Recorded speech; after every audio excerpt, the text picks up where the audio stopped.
We were somewhere around Barstow, on the edge of the desert, when the drugs began to take hold.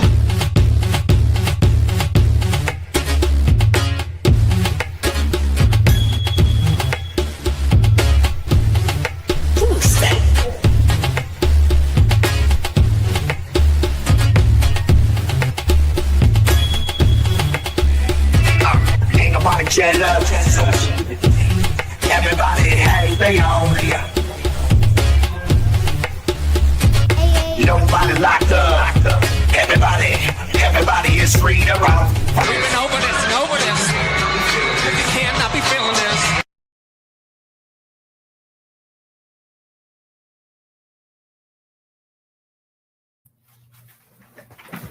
Oh man, everybody joined us again this week. Hey everybody, welcome. Hey, I'm Uncle Frank, as everybody might know if you've tuned in before. And let me do this introduction proper. Ladies and gentlemen, welcome to The Hang. I present to you your hosts for today. He is a content creator, a live streamer, and rapper. Ladies and gentlemen, I present to you Mr. J.R. Butcher. And your host for today, he is a stand-up comedian, content creator, wrestling historian, and undefeated wrestler. Ladies and gentlemen, El Jefe, Alex Jaffe.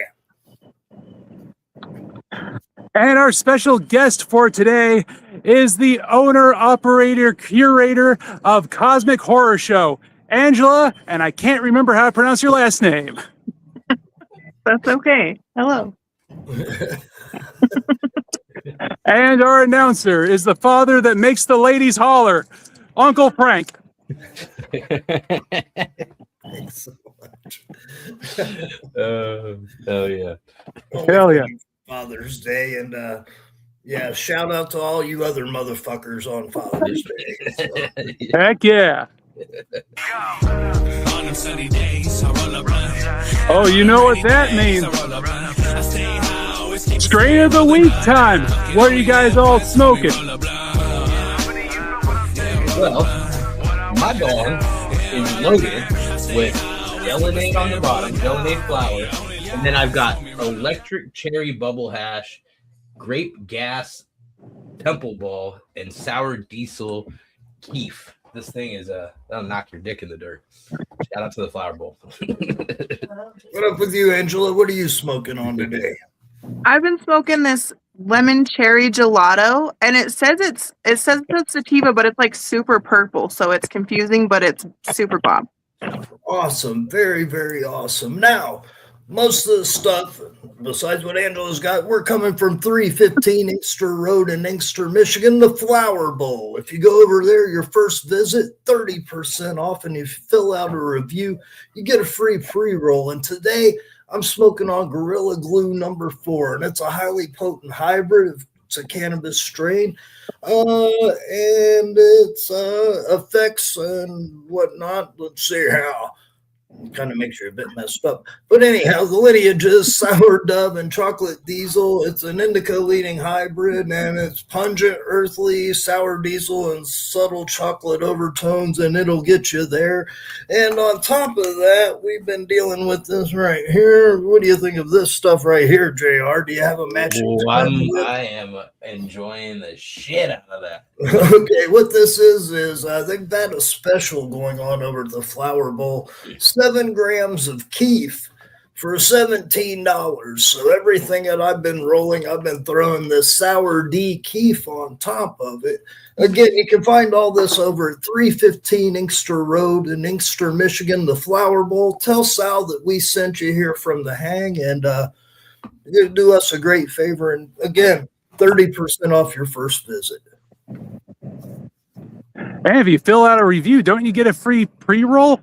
Yes, sir. Yes, sir. And it's funny, man. We've been pushing it so much. JR was right on the address when he came to visit the other day. So I guess that makes me a hell of a pitch man if he can fucking remember the address off the top of his head. So.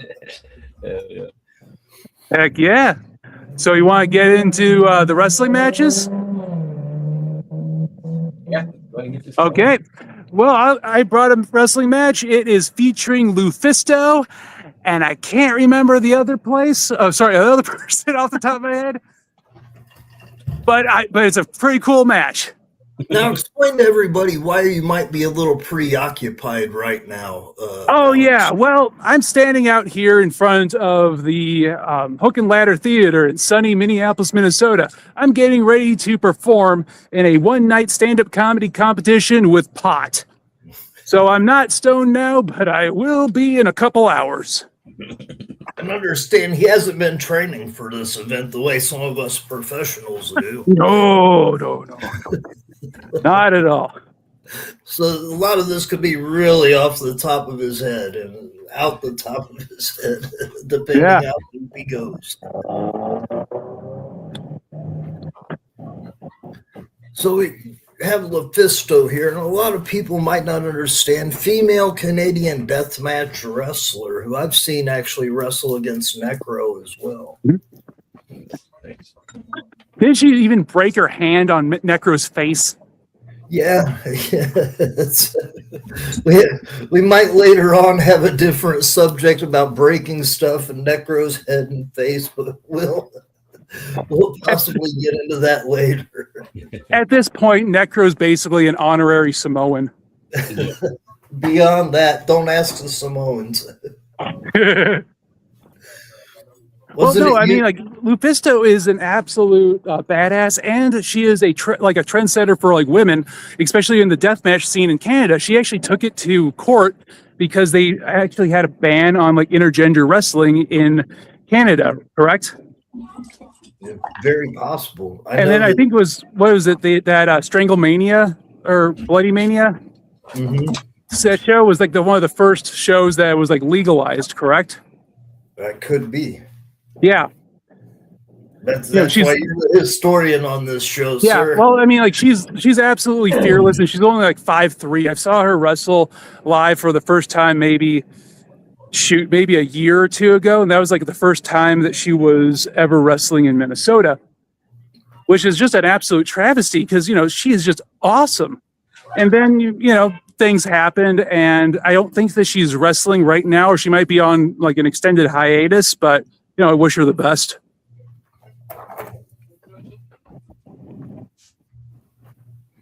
Yeah, I had seen, it wasn't too many years ago that she was inducted into the Hardcore Hall of Fame, wasn't it? Or the Deathmatch Hall of Fame? It's hard to keep track of all these Hall of Fames. Yeah, I thought she might have been inducted in that GCW Deathmatch Hall of Fame not too long ago. Yeah, that sounds about right.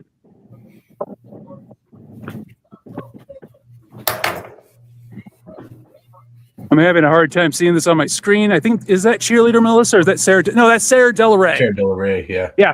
Sarah Del Rey is one of the women wrestlers that, like, for a while, like, probably one of the best female wrestlers in the world. And she was a trainer in the WWE. I'm not quite sure if she still is.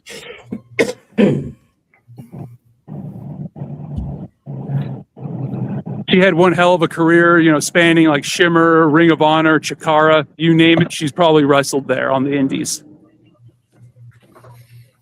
Once again, the fact that like she never wrestled for WWE or in a major way for Ring of Honor or TNA, at least to my knowledge, once again, complete travesty. Yeah, on a personal note about her, during WrestleMania week in Orlando, this was 10 years ago, maybe. She really was super, super nice to my niece. My niece has Down syndrome, and a lot of the ladies from Shimmer really went out of their way to be super nice to my niece, and she was one of the ladies, so I can't say enough good things about her.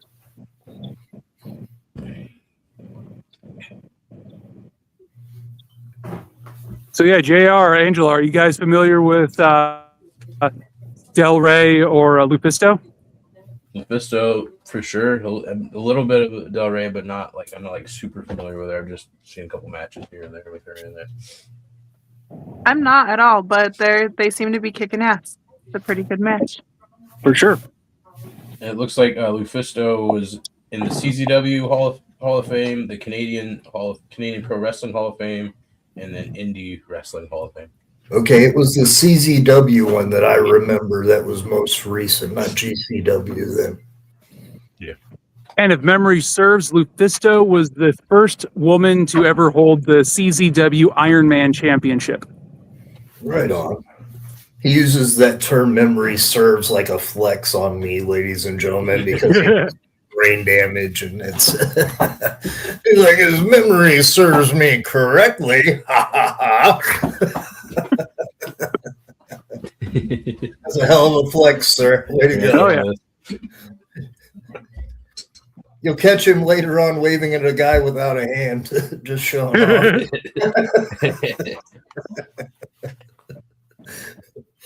I can't remember the promotion that this took place in.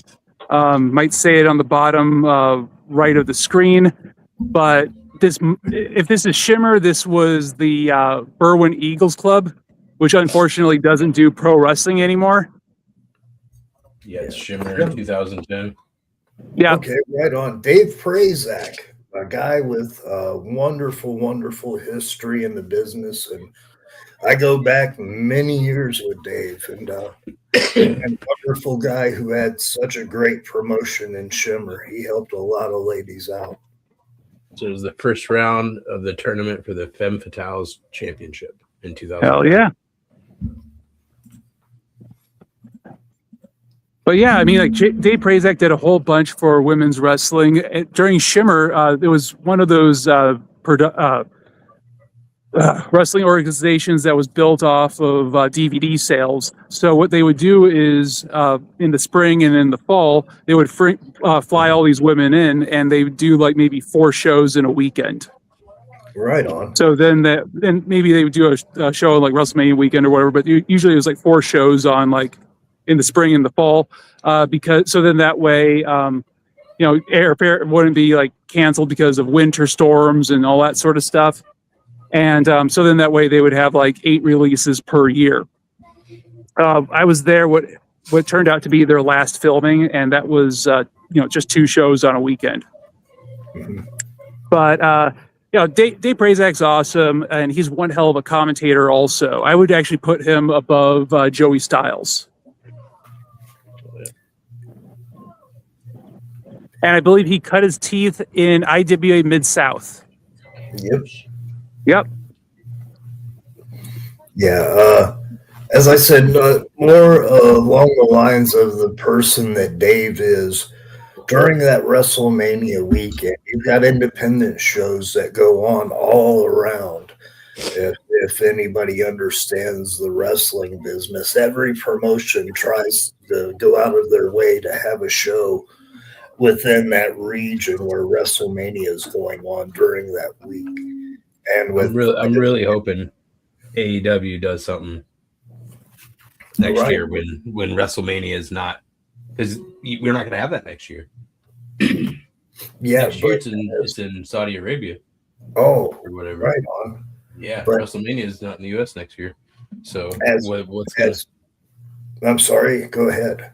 I was just saying that right there, what's going to happen to all of that? I mean, that's usually, I know people that go to WrestleMania don't actually go to WrestleMania. They just go to the everything around because there's so many shows to go to in whatever place WrestleMania is at. But yeah, but with all the chaos, with all of that going on and confusion, Prazak went out of his way to make sure, as I said, that my niece, Dr. Bud, and myself, we were all set up. We didn't have any problems going in, hanging out, and anything else. And that's because of the guy, Dave Prazak, and the guy that he is. So, again, shout out to Dave Prazak and former Shimmer promotion. You guys really went out of your way to make my niece and Dr. Bud, and myself feel welcome. So thank you again.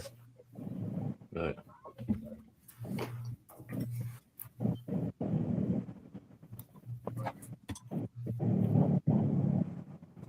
Sticking to a body part. This is a nice throwback in the rest. Yeah. It's been a little while since I've seen somebody really work. I don't know. I guess I see it every once in a while, but not as much as you used to. What is the weirdest body part that you've seen worked during a match? The gooch. What match was that? He's going back to Two of the them. Quite a few. I've seen like, I don't know, staples to the gooch. Usually. Yeah. Usually it's staples to the gooch. I'm just picturing someone's like, they're working over the left pinky fingernail or whatever. It's like, oh no, not the left pinky fingernail. She went right to the gooch, ladies and gentlemen. She's like, How do know. you top that? How do you top that? You can't. Do a swan song on that, motherfucker. Yeah. I'm sure Jeff Hardy's attempted that. It's a gooch bomb. The Guchicon Rana. Yeah. Better tuck your chin on that one. You gotta really tuck your chin. Like a deep tuck. Yeah, but I heard that's the way necks get broken. I said next, not Ned's. Next. Next, okay. We'll get an interpreter in here for non-juggalos and juggalettes later. Yeah. No, just let them wonder. I was gonna say I could put it across the bottom of the screen. You know, like, do you guys ever watch what was the Locked Up or whatever? Every time they'd be like shank, it'd be all something stupid. Too, Little like interpretation. Yeah, like a shank is a knife made, but Holy shit!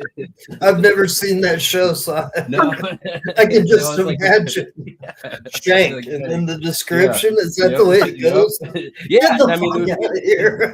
every time like a prisoner was talking, they'd like use slang, they'd like define it for them. No. It's just always funny because I'm like, who doesn't understand what all these slang is? You know what I mean? It's not even like anything too hard. If anybody ever asks me again why I do not watch television, this will be my reference. They had to fucking put a definition of shank on me. For the imprisoned impaired. Imprisoned impaired. Fuck. I kind of want to see what their definition of jankum is. When things go really wrong. Yeah. I'm wondering, like, I want to know if there's a boof one. Like, I'll have to cut to that if there is. If I find it. You want to know if there's a what? One for boofing.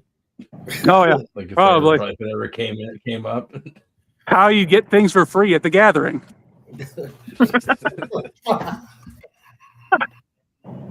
I know people who have offered and done this, so from what I hear. Wait a minute. You're talking about me. Alex, you booped something? Was it worth it? No comment.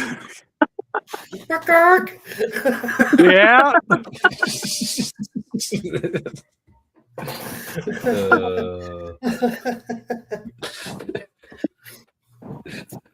The funniest part was like afterwards, they're like, "Cool." They had me the item. Then I tried handing back their item, and they're like, "No." And then I'm like, "Ah!" And they're like, "Ah!" And I just throw it over yonder. They're like, "What the fuck? That's by my tent." They say the difference between kinky and perverted is kinky. She'll tickle your asshole with a feather, and perverted, she'll use the whole fucking chicken. So, and we'll leave it at that, somewhere in between. Oh shit! This wild shit happens at the gathering. Darn tune. What about Las Vegas? Some wild shit happens at Camp AAB. Come see us. A3 specifically. Talk to Ricky. I remember last year. The dick around. I remember last year at the gathering, I was doing a shoot with a certain type of content creator. And then all of a sudden I hear a commotion, and a certain person was getting chased down and getting the boots taken to him. Yeah. Oh, yeah, Gotta love Juggalo justice. I thought it might have been for a refusal of something of some sort, but okay.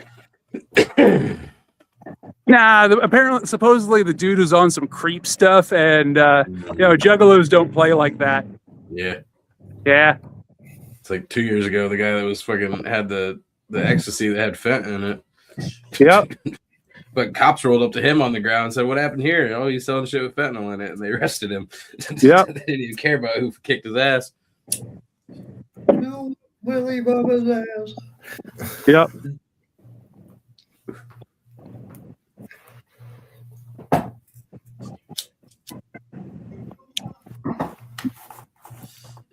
So that should discourage anybody who might want to try some of that shit out at the gathering. Yeah. Yeah. Highly discouraged. Now, understand, I'm a pacifist, but not everybody else is. All right. Exactly. Wishing. Yeah.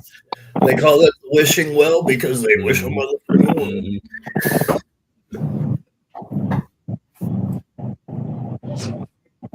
I'm just taking a little rip off that old school hash, the little pen that the little piece that comes with it. I think it's handy.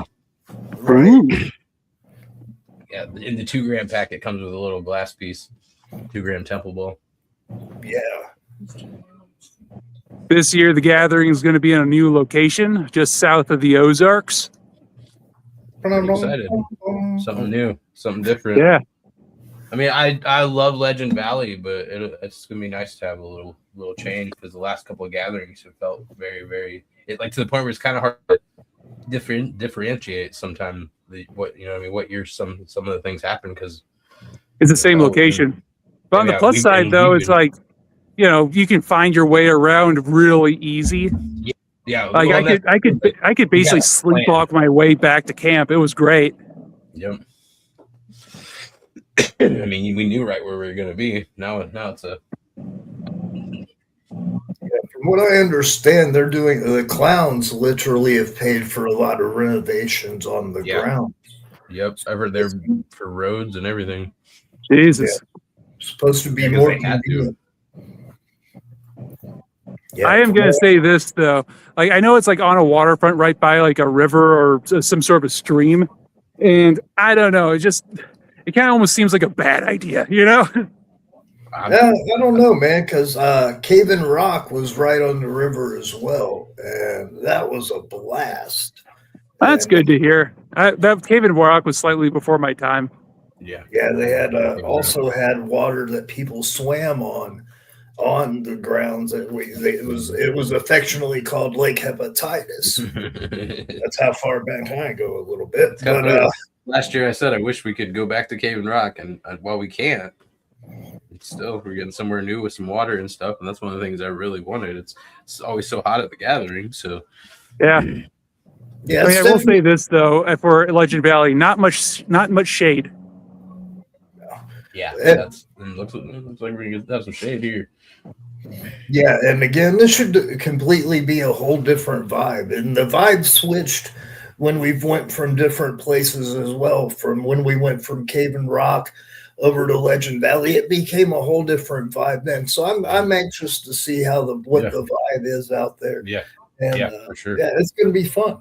Yeah, not to mention, I'm excited to meet more Southern Juggalos. Yeah.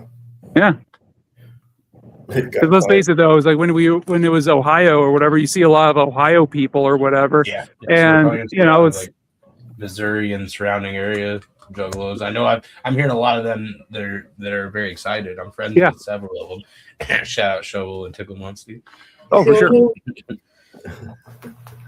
Because it's like a 12-hour drive, to Ohio. It's probably like a 9 for Missouri or whatever. But let's face it, though, most people, once it gets past about 10 hours, though, it's just not accessible.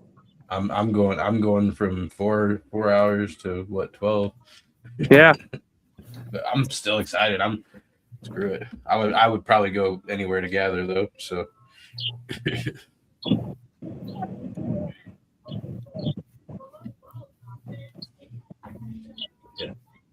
Oh shoot. yeah. So yeah, sorry, I was just brain farted on that one. I swear I'm not smoking, at least not yet. I was trying to gently poke you. You Oh, see, sorry. ladies and gentlemen, this is why we Were you take practicing? turns hosting, and this is for real. I wanted to jump in and say something, hey man, but no, I'm sitting back. This is where are we going, Alex? You're the host. Oh here. yeah, sorry, my bad. So why don't we hit up the JCW commercial and hear about Kendo's match of the week? JCW Lunacy. New episodes every Thursday night at 7 p.m. on YouTube. For over 25 years, JCW has delivered the very best in pro wrestling entertainment, bringing fans deep storytelling drama, gut-busting comedy, and unbelievable in-ring action. From wild characters to unforgettable rivalries, JCW has built a legacy that spans generations of fans. Whether you've been watching since day one or you're brand new to the chaos, there's never been a better time to join the madness. See why JCW is the hottest promotion in independent wrestling today, where anything can happen, and usually does. Take a look at this! Don't miss a single moment. Tune in every Thursday night at 7 p.m. on YouTube and catch up on past episodes right now.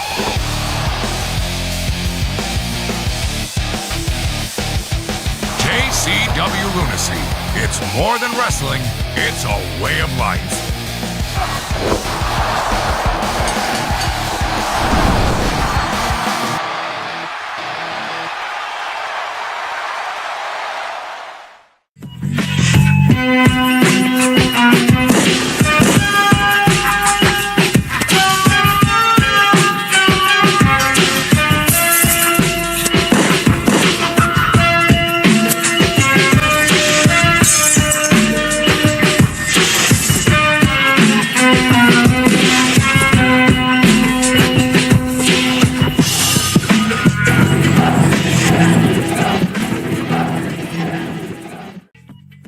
Welcome back to the 5th installment of Kendo's Pick.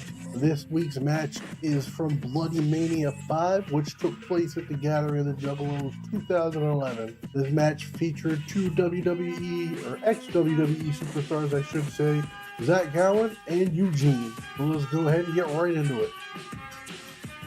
Okay, so a little bit of catch up on this match, just a brief little history on it, I guess you would say. They actually did a pretty good lead up to this match, heading into the Gathering that year.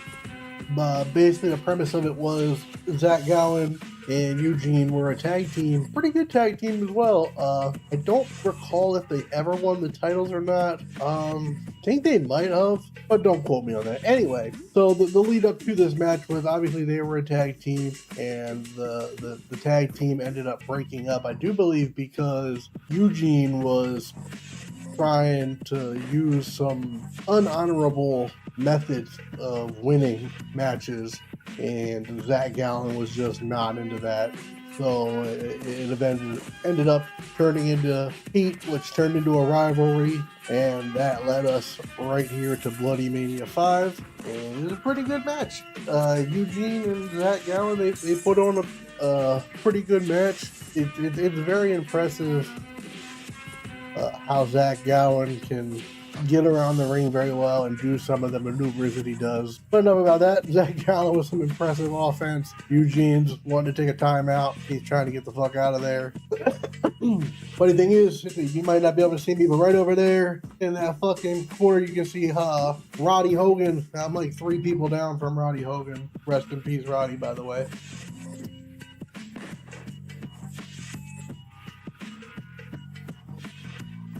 Eugene there with some stiff shots. Again, so Eugene's going to be the bad guy in this one. Like I said, leading into this match, they were a tag team, and he was doing some unhonorable stuff to get the wins, cheating, if you will. So he's pretty much going to do what he can here in this match and see what he can get away with. Grabs Zach Gallen by the one leg. Big fucking drop there. It looked like he only gets a 1 count there. So again, Eugene dragging him around in the corner there. Always ignoring the referee's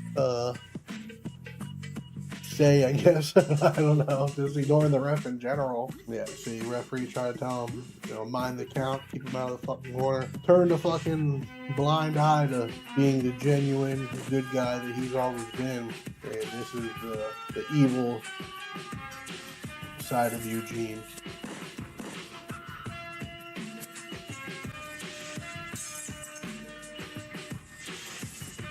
I don't know if you would call it a single leg Boston crab. Spins him around there, nice little helicopter. I think he gets himself dizzy in the process, so I don't know who got the worst of that one. Again, looks like Eugene's gonna take him back to the corner. Got him up, going up to the second rope there. Looks like he's gonna do a big time backdrop almost, but Zach Gallen reverses it. Flips him around for a power bomb there. Now this is funny. Here we go. I do remember this spot because the ref conveniently was right there. Zach Gallen with a nice little cutter there. He's back gonna go up. Oh yeah, here we go. Yep. And this is what I was talking about earlier, man. Some of the stuff Zach Gallen would be doing with just one leg is so impressive. Eugene is now back to his feet. Bam. Stiff shot. I do believe that Eugene might have used brass knuckles there. I think so. I think he did. Yeah, right there. And yeah. So yeah, the referee sees it now. And think. Oh no, I'm wrong. He does. I should have stuck with my first instinct. Yeah, the referee reverses the decision, so Zach Gallen ends up winning the match. All right, so that's going to wrap up another week. I hope you guys enjoyed that one. If you want to see the full episode, head on over to the Prolo Productions website. Until next week, I am Kendo. Back to you guys. And we're back. All right. That was quite a match. What was your favorite part? That was mine too. So, who brought music?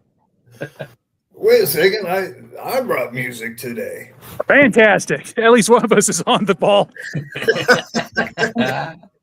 Would you believe that we're really well organized here, ladies and gentlemen?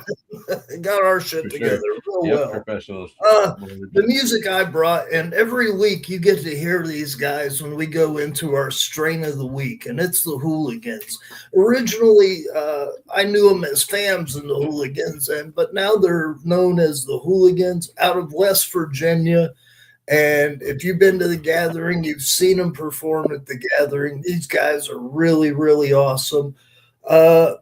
Again, I found this video hilarious because they're from West Virginia. And if you listen, you're like, get the fuck out of here. So if you would pull up the video, JR.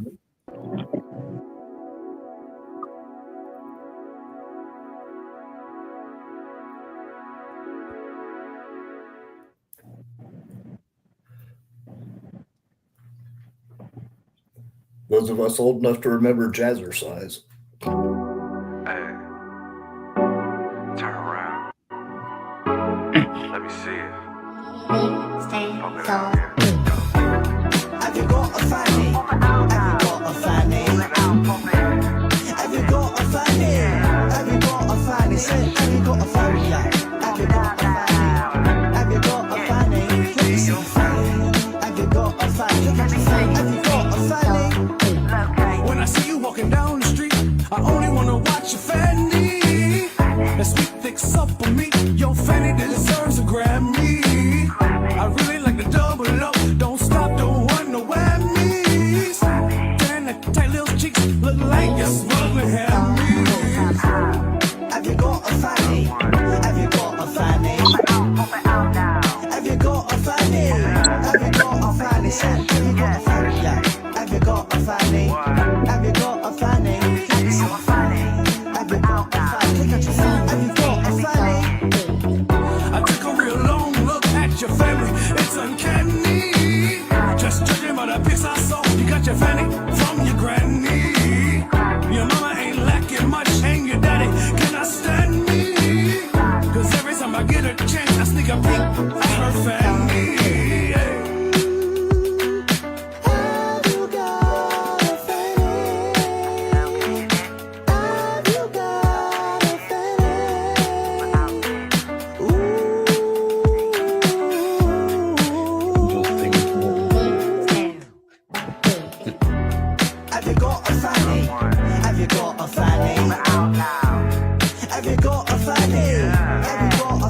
Say, have you got a fanny? Have you got a fanny? Have you got a fanny? Have you got a fanny? Have you got a fanny? There's your fanny.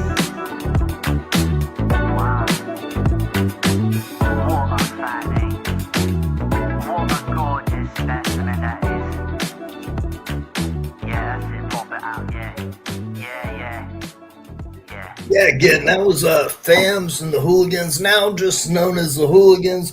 And I wanted to try to originally keep this classy. And I said, man, I should probably change the music so it wouldn't seem awkward because we do have a lady on the show. But I blame El Jefe for this. So, El Jefe, I'm going to toss it in your hands right now to bring some class and sophistication back to this show, please. If you would, please give us a dramatic reading.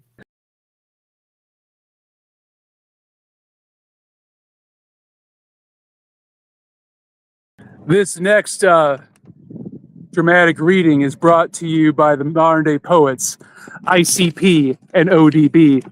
And this sonnet is called Bitches. Bitch, I don't talk about bitches, I'm fucking them. Please no fat bitches, I'm fucking slim. Unless it's one of those nights that I'm smoking my shit. I don't care how I'm fucking then. How much it costs. Big crackhead?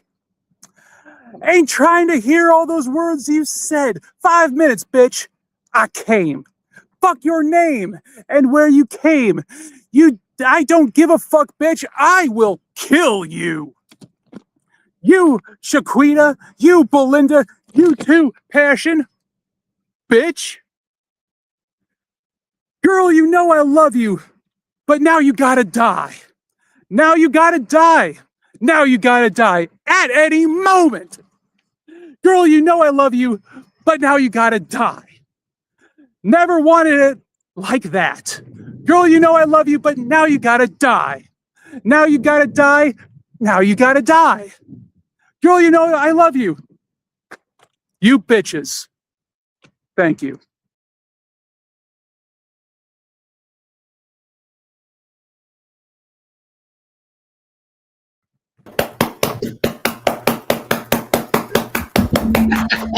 That was the best one yet, bro. That was the best one yet. Alrighty. So let's get on to the next match. Angela, you have the next match. I do have the next match, and I'm greatly prepared for this. So the next match is from the Slam TV JCW days. That's when I started getting into JCW. I thought it was appropriate. So we have Great Muta and Nasawa versus Necro Butcher and Madman Pondo. Awesome pick. Awesome pick. I've got a bit of history with a few of these guys. Dish that tea. Dish that tea.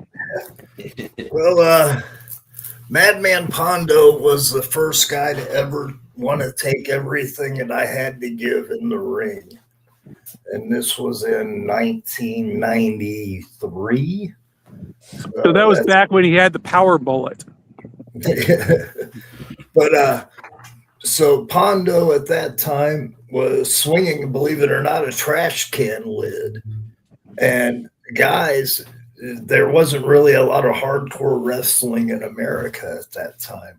And guys didn't even want to take this trash can lid from him.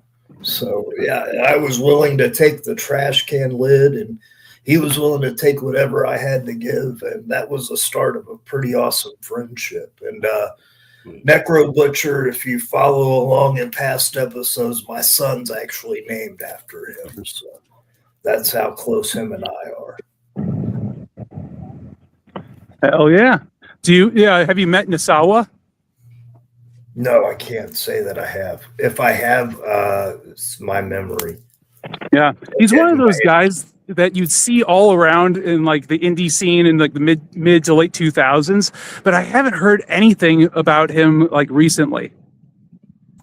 Yeah, if I have, it would have been in passing, and honestly, with my memory, it's very, very questionable. But not that I remember offhand.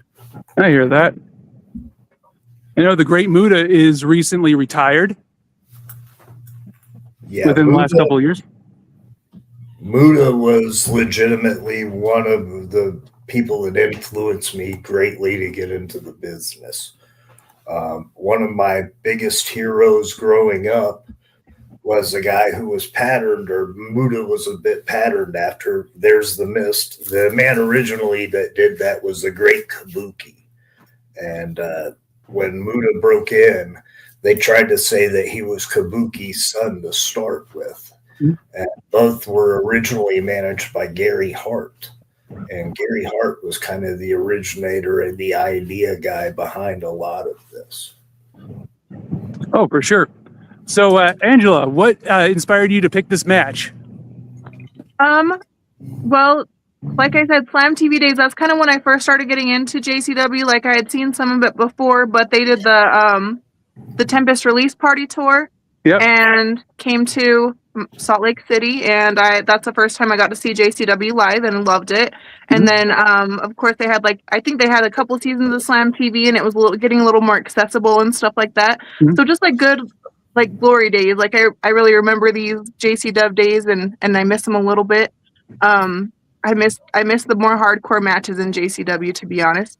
But I mean, they're still doing good things these days. Yeah, I for sure agree to that. I think one thing that they're really missing the boat on, and this is me going out there saying it, is Mosh Pit Mike. Yeah. What? Yeah, where the fuck has he been at? Yeah. We need Mosh Pit Mike. The OGs are slowly starting to disappear, and it makes me a little sad. And that's the point that I was trying to point out. If anybody in charge is listening, Mosh Pit Mike is everything that JCW is. He grew and developed in front of the fans of JCW, the Juggalos and Juggalettes. And you can be all these thousands and thousands of gimmicks, but everybody knows and loves Mosh Pit Mike. No matter what costume you put on him, he is a JCW original. And as Angela said, he is missing right now, and the fans miss him. He absolutely is. All my homies have been like, where the fuck is Mosh Pit Mike at? So it's a thing. Yeah, pay attention, anybody in charge, if you're watching. I'll even go as far out to say that the JCW tryout should be hosted by Mosh Pit Mike. Yeah. Yeah. I mean, that's how he came in, so that'd be fitting. And not to mention, though, it's the JCW tryout is all about getting over in 5 minutes? How long are the matches? 5 minutes, right? 2 minutes. 2 minutes? Okay. So you have to get over in 2 minutes, which is pretty rough. But here's the thing, though. Mosh Pit Mike is the perfect guy to host that because he's able to get these thousands of gimmicks over. Yeah, completely. I mean, good Lord, he got Chili Fry Chef over. I couldn't do that. He had the fans chanting, "Head Chili Chief Fry Maker." Exactly. Okay. He was legendary. Yeah, and I can't say enough good things, and the reason being is, as we've said before, he started in JCW from the first gathering. He's been to every gathering, and he got his start in wrestling at the JCW tryouts and took it further and further in training, and then going back to the tryouts and then training and going and developed right in front of the Juggalos and Juggalettes' eyes. All right. This is when we say family, this is truly our family. This isn't for show, and it isn't just a catchy phrase that we use. That's our family, and you taking him away from us, you've taken a member of our family. Yeah, for real. And not to mention, he's a jack of all trades, behind the stage and on stage positions. He can wrestle. He does security. He does personal assistant sort of stuff. I mean, he could do basically whatever, Yeah, so he's a solid hand for really any production. Yeah, I'm sorry to take away from this match in any way, shape, or form, man, because Muta and these guys are really, really awesome. But yeah, we got on the JCW channel. I mean, you bring JCW up. We talked about it. We love thinking JCW, and it should be talked about for sure. I'm going to throw this out there. If anybody's artistically gifted or whatever, it would be obviously you'd probably have to talk to Mosh Pit Mike about this or whatever. I don't know. But I'm just picturing a Mosh Pit Mike T-shirt of his face on a milk carton. I'll make it. Yeah, make for sure. As long as you get okayed by him, go for it. That's it. Yeah. I'll buy one and wear it to the next JCW. Yeah. One thing I will point out with this match and how great of a match of selection it is how many different people were innovators of their own style and taking it to that next level. Because when Muta hit the United States, nobody had seen anything like it. As I said, the only thing they could compare it to was Kabuki. But Muta, again, was on a whole different level than Kabuki. All right. And just, you couldn't help. They tried to present him as a heel to begin with. But he was so good, and the people were so amazed, they couldn't help but get over as a baby face. And then again, Madman Pondo, and the credential is he is the third.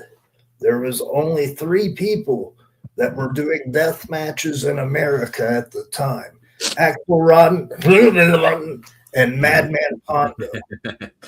Okay. And so Pondo deserves that credit because he was an innovator with death match wrestling. Again, Necro Butcher, another innovator, and taking that deathmatch wrestling to a whole new level to the point that he's going to be featured on Dark Side of the Ring coming up in the next few weeks with Samoa Joe. All right.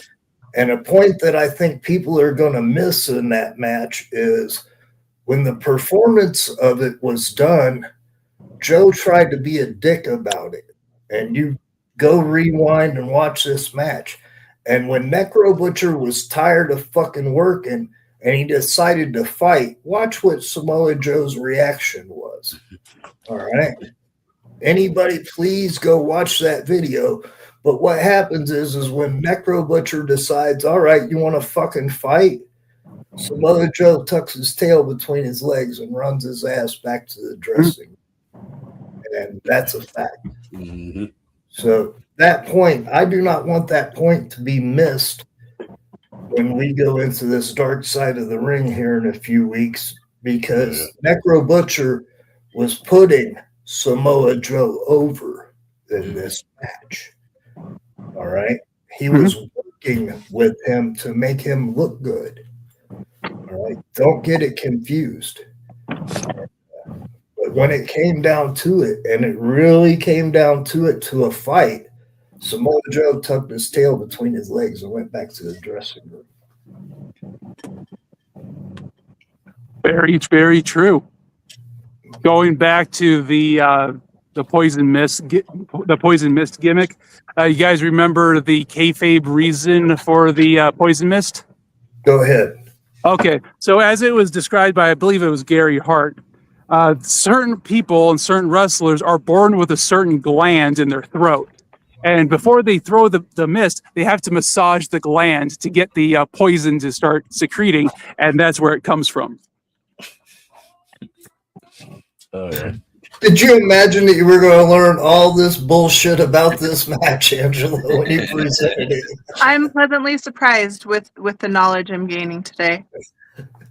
Fountains of useless information you're amongst. You know it. And when we were talking about Pondo, I went to the 2001 gathering, and he actually is the only autograph that I went and got. Like I found him. I'm like, and because I saw him on old tapes, and I was excited to meet him. I was 15 or whatever. I have to see if I have it. I need to look for it. I had my program. I hope I still have it somewhere. I don't know. If I do, I'll put a picture up or whatever. I still don't understand why they don't have like a pro wrestling like table or whatever at the gathering, because that just seems to be leaving money on the table. Well, most of the wrestlers just like walk around and gather anyways. So if you're gathering, you'll probably run into some of them. Oh yeah, that is true though. But I'm just saying it'd be kind of nice, like right after JCW, it's like, oh cool, I've got to get like autograph picture combo or whatever. That would be cool. Oh yeah. Well, I know not at the gathering, but lately Danny Moe's been setting up a little merch booth at JCW. You know what I mean? Like your own little off to the side. So at least that's one. That's a start. So yeah. Mm-hmm. I'll tell you a funny story that goes along with Pondo and how death matches were developing, because I was fortunate enough to be around it as it developed. When guys would come in and they'd get blood, and if they weren't wrestling with Pondo, they'd come back to the dressing room and they'd walk past him and look at him, almost looking for like the thumbs up, hey, good job, way to bleed. And a little known fact, and there you go, the poison mist. Little known fact, I was the guy that taught Pondo how to swing the stop sign. No bullshit. Because at one point he was swinging it and keeping a hold of it, and it would just go thunk off of your head. And I explained to him, I'm a former percussionist in school, and I said, think about this like a cymbal.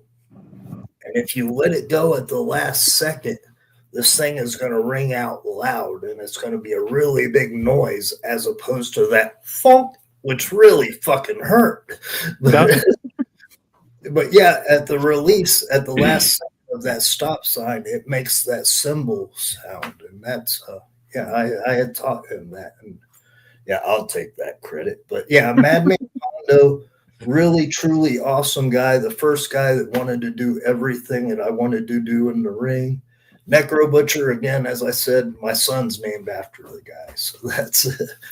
Angela, thank you for bringing this match. You have any other thoughts with it?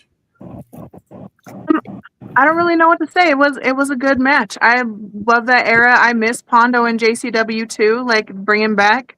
That's about all I have to say.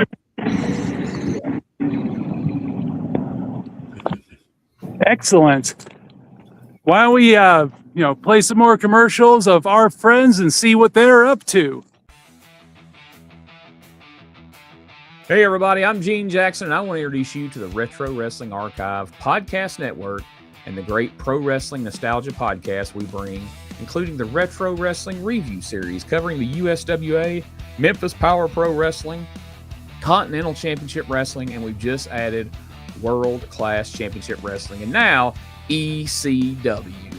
Plus great interview shows like Beyond Wrestling with Rob Hell, where the stories go beyond the ring. Then there's Dangerous Conversations with the legendary Dangerous Doug Gilbert and Tommy Wildfire Rich. Plus, don't miss special live streams like Live from the Archive and Arc of an Angle. And the Retro Wrestling Archive Network is growing. We're proud to feature the affiliate shows like STS Pod, The Hang, Classic Pro Wrestling Talk, Get Your Bell Rung, and even more great shows are coming soon. But that's not all. Join the Retro Wrestling Archive Patreon for exclusive bonus content, early podcast releases, special extras, and access to a Google Drive that is absolutely busting at the seams with territory wrestling history, including our legendary Memphis Mega Folder. Podcast, interviews, watch-alongs, live streams, YouTube, Patreon, territory wrestling history. It's all waiting for you at RetroWrestlingArchive.club, where we're preserving pro wrestling history daily. Don't just remember it, relive it.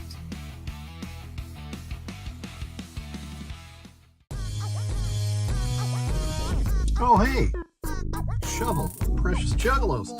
Hey, I paint things, and I have merchandise. I have all kinds of stuff, like this, and this, and this, and that, and this, and these, and that, and this, and that, and this.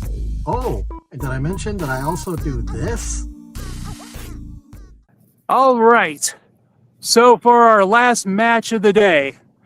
Yes. JR, what did you bring us? So, I also brought a JCW match from a very similar era, a couple years before this. I think yours was in 2007.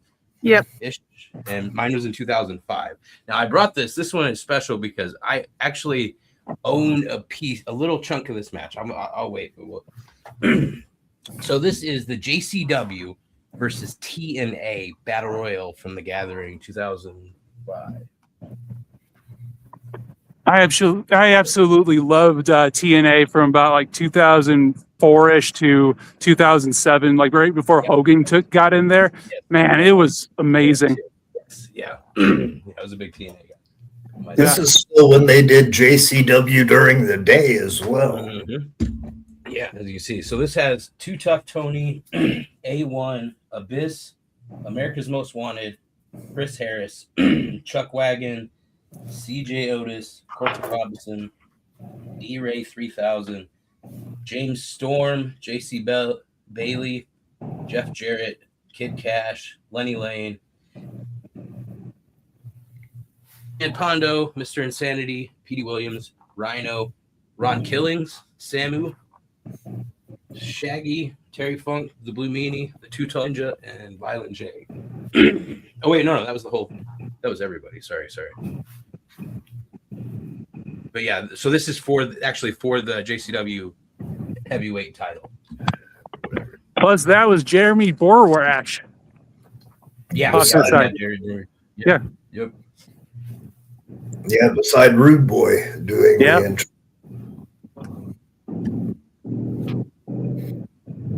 Man, I have a lot of history with a lot of the guys on those lists. Yeah. That's insane.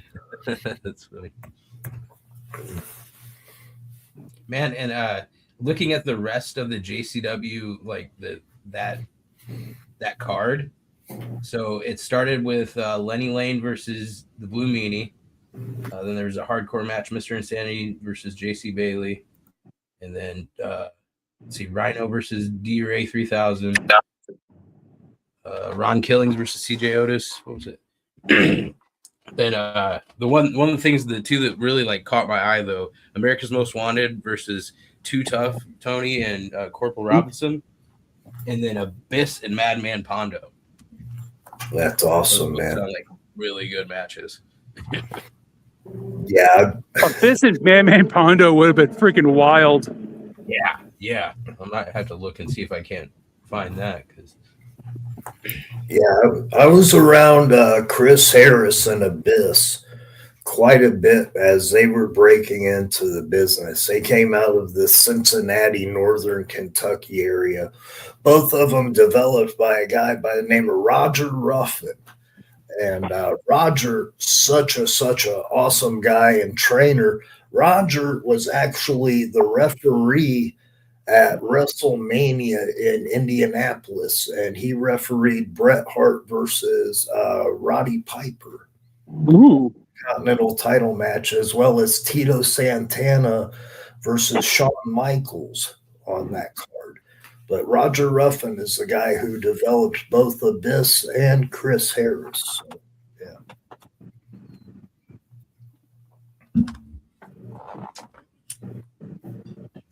Heck yeah. He also talked about JC Bailey, and that's somebody who we lost way too young. We lost him in 2010, and he was a wonderful kid. I've known him since he was actually like a child.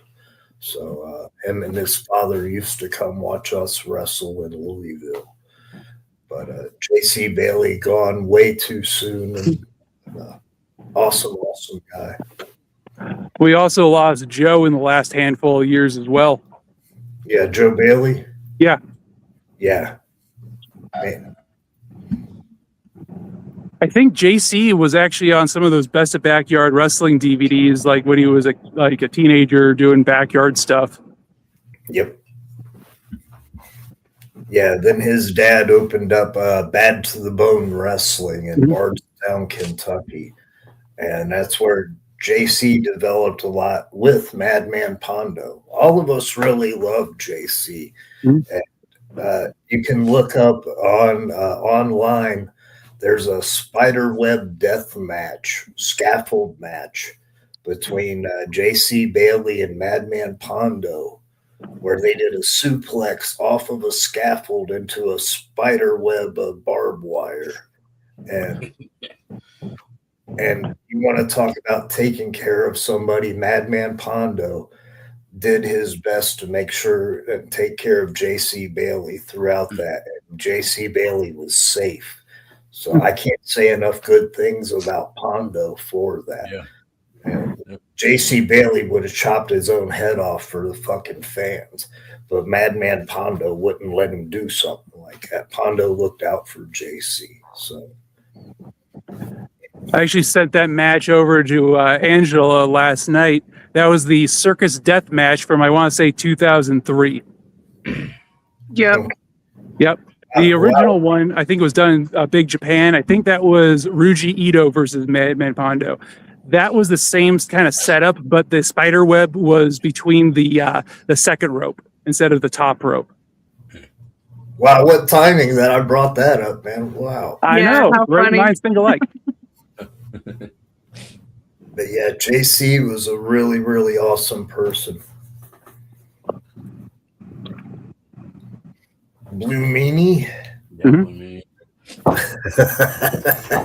Crazy how they got some rhino right there too.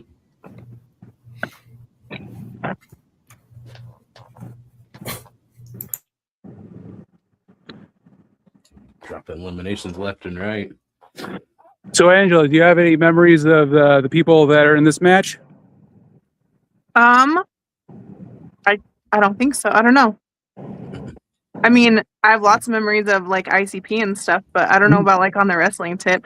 Violent J talked shit to me for not believing in Bigfoot. That's like one of my greatest memories of my life. Yeah. Oh yeah. Was that during the Bigfoot seminar? It was during like one of the Bigfoot hunts. Yeah. He was like, who believes in Bigfoot? And everybody raised their hand. He's like, who doesn't? And I raised my hand and he shined his flashlight at me and talked shit to me for like 10 minutes and said like, once we find Sasquatch, I'm going to get sacrificed because I'm a non-believer. Yeah. That referee right there, that's A.T. Huck. That's the first person to bring me to Detroit to wrestle in 1996. And that's who introduced me to ICP as well. So that's the guy who started it all for me, referee A.T. Huck. Pretty sure I'm 2 for 2 picking matches with him in it because I think I did that week too. Well, him and Malcolm Monroe were the guys who used ICP when they were wrestling, and I met them when they were wrestling. I didn't know that they were any kind of music or anything. Pops, Malcolm Sr. told me that they were in a band, and that's all I knew from the beginning. They're in a band, okay. And yeah, until they brought me to the warehouse to wrestle on their shows because they had private shows at the warehouse. And that's when I got introduced to the Dark Carnival. Oh yeah. Way back when they handed me cassettes to check out. Okay. Riddlebox had just came out. So yeah. That's how far So that's how I don't know what year I started, but I know it was before Malenko, but it was after Riddlebox because Riddlebox was the first thing I heard, but I knew who they were when Malenko dropped. 96. Yeah, 96 was the year for me. Sorry, had to wrangle the commissioner. Yeah. We gave him camera time before, and all he did was show his ass. So now he's not on camera. He wants to. He's been active for the last 10, 15 minutes. Yep. Remember me, guys? Well, it's because he knows he's getting salmon tonight. I told him he gets salmon after the show, and I started. All right. So, he's like, take it home, motherfucker. Take it home. As you see, Terry Funk wins, and the Violent J gets back in, and he throws that jersey out into the crowd. Which you were able to find on eBay a week later for $3,000 fucking dollars. Actually, Juggalo was given a deal. Yep. It wasn't quite that much, but yeah. Pretty close. Yeah. Well, I actually bought like a whole stack of JCW jerseys. But, the rest of them were all like Kevin Gill, though, so I didn't hardly pay anything for the other ones. Right on, man. Great choice. Hell yeah. Ooh. So, do we have any memes?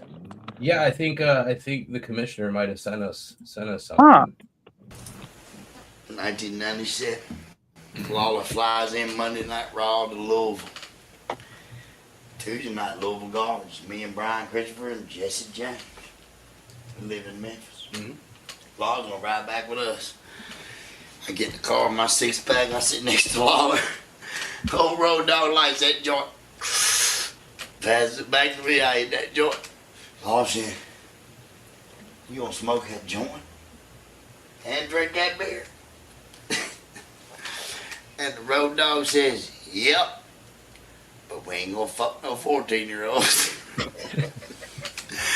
I said, What did he say? I was thinking to myself, God damn, because I see Jesse working for WWF now, and I don't. And I'm thinking, God damn, why the fuck did you say that? So I look at him, he goes, "Drink your beer." I said, "All right," because what can Lawler say the rest of the trip? We smoked pot, and Brian's sitting up front going, God damn, shut the fuck up, but bless his heart. Good. I was on the road for 2 years with that guy. And I was on the road for 2 years with that fucking fool, where he talked about his dirty dad and his shit that his dad used to do. And I'm about to tie into his ass in a few weeks. But yeah, I was on the road for the better part of 2 years with Jamie Dundee, and the stories that I heard, and we might hear more in the future. But yeah, that's Jamie Dundee right there. Yep. So, does anybody else have memes that they'd like to share? No. Okay. Let's go into plugs. Hey, Angela, why don't you tell us about Cosmic Horror Show? So, Cosmic Horror Show is my little business. I make merch for Juggalos. I wanted to make like more horror stuff, but I'm just so juggy that I just keep putting out more Juggalo merch. But yeah, so I have lots of designs. I have lots of cool stuff for summer. I have like full like swimsuits, yoga sets, jerseys, like all kinds of dope shit. I have some of my little stickers up behind me here because I didn't have a good place to put them. I also made the little Hatchet Man, the little Alex Jaffe Hatchet Man that you see in the beginning of the little show today. That's fresh. Heck yeah. Very, very cool. And where can we find you? We're going to be putting your links in the description, but why don't you tell us? Yeah, so Instagram and TikTok, it's cosmic.horrorshow. Facebook is just facebook.com/Cosmic Horror Show. And then I have a dope-ass website, cosmichorrorshow.com. It just got a full, like, rehaul, so go check it out. Let me know what you think about it. And while I have the floor real quick, I want to do some shout-outs. So my homie, I'm wearing the shirt. You can't really see it. Wally Havoc. That's my homie who got me into wrestling. So I love you, Wally. He is on Spotify now. He has lots of stuff on Spotify. There's the White Cosby Chronicles. He is about to come out with a new album called Choose Violence. Make sure you check that out. That's my best friend. Also, like, mad props to Jess Jekyll, Pink Pandemonium, other Jug creators. I love you, motherfuckers. Very Hell awesome. Yeah. Frank, where can we find you? Well, real quick, I want to give a shout out to Gene Jackson and the Wrestling Archive, Retro Wrestling Archive. That's where you can also find our show there. He's got some wonderful content. Also, check out Big Buster Johnson with KAW Kick-Ass Wrestling. August 1st, they've got a show coming up, and we'll have him on here before then and do a little chatting and hanging out with him. Again, Angela, hey, thanks so much for coming to hang out with us. You can find me as well at #Gypsy for Life or #Gypsy Crew. JR, what about you? You can find me everywhere, JR Butcher, and then on Twitch every night, 6:30 EST.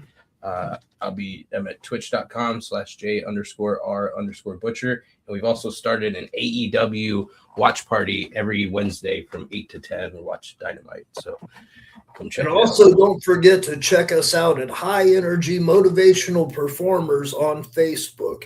You can add us there as well. Or if you're checking us out or not checking us out on YouTube, check us out on YouTube at Hemp and 420. And you can find me on Facebook under Alex Jaffe or Instagram under Alex Jaffe Comedy. And if you're lucky enough during the recording day, you can find me at the Hook and Ladder Theater in sunny Minneapolis, Minnesota. Right on, man. Heck yeah. And I think that's going to do it for us. Let's sign up. But beforehand, let's give us a whoop whoop. Whoop whoop whoop. Whoop. And hit that ninja vanish.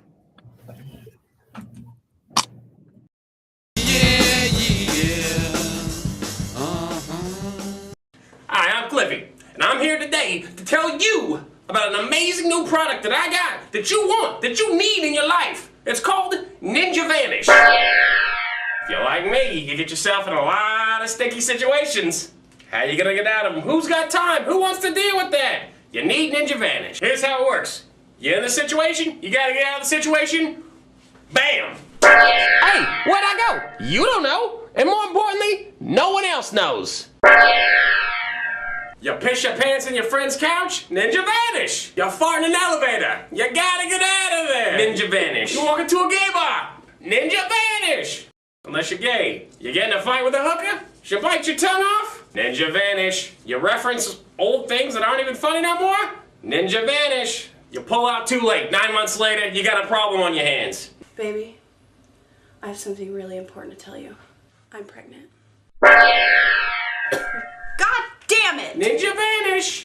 Your mom catches you jacking off. What are you doing? I'm using the bathroom! Well, I'm coming in there. No? Ninja Vanish. You wake up next to a big girl in the morning that you don't know how you got there? You was a minotaur last night. She's got a dick. Ninja Vanish. Hey, and for the ladies, you can use it as well. It ain't just for us guys. You fart while your boyfriend's going down on you. Ninja Vanish. Alright, now tell you what I'm gonna do. 'Cause we can't do this all day. I'm gonna give you a month's supply of Ninja Vanish for $29.95. It's made in Thailand, so you know it's good. You also get this, the blow phone. A phone with a breathalyzer. You'll never drunk dial again. $40 value, absolutely free in the next 15 minutes. Hey, you've tried the other guys, now dip out with the best. Ninja Vanish.